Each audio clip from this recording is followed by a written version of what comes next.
హమ్మయ్య! పెళ్ళికి వెళ్ళలేకపోయినా రిసెప్షన్‌కైతే అటెండ్ అయ్యాము. మ్యారేజ్ కూడా వెళ్తే బాగుండేది కానీ విజయవాడలో మేముండేది హైదరాబాద్‌లో. మా వాళ్ళు వద్దన్నారు. ఓకే. లైట్ తీసుకున్నాము. మ్యారేజ్‌కి ఎలా రెడీ అయిదాం అనుకున్నానో అదే అటైర్‌లో రిసెప్షన్‌కైతే వెళ్ళిపోయాను. చూస్తున్నారా నా శారీ బావుందా?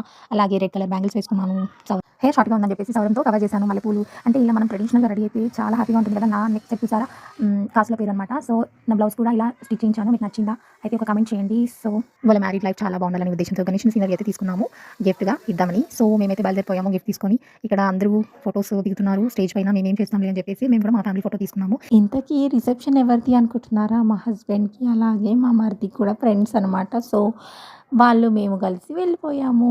ఇక్కడ మెనూ చూస్తున్నారా? Rumal roti, mutton gravy curry, chicken fry, అలాగే బగారా రైస్, రైతా, వెజ్ కూడా ఉన్నాయండోయ్. కాకపోతే మనం నాన్ వెజ్ లవర్స్ కదా! So, non veg లాగిచ్చేస్తున్నాము.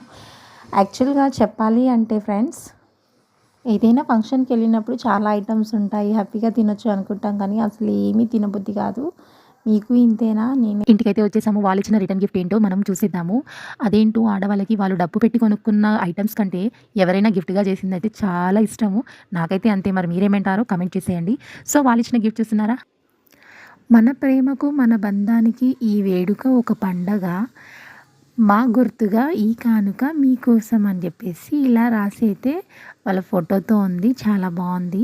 మ్యారేజెస్‌కి, ఫంక్షన్స్‌కి వెళ్ళినప్పుడు డెకరేషన్ చేస్తారు కదా పాపం వాళ్ళు. కానీ మనం ఏం చేస్తాము అన్నీ పిక్కొని వచ్చేస్తాము. నేనైతే తెంపలేదండోయ్. మా పాప ఏడుస్తుందని మా హస్బెండ్ తీసుకొచ్చారు. మీరు ఇంతేనా? అయితే కామెంట్ చేసేయండి. ఫర్దర్ వీడియోస్ కోసం సబ్స్క్రైబ్ చేసుకోండి. Until then bye bye.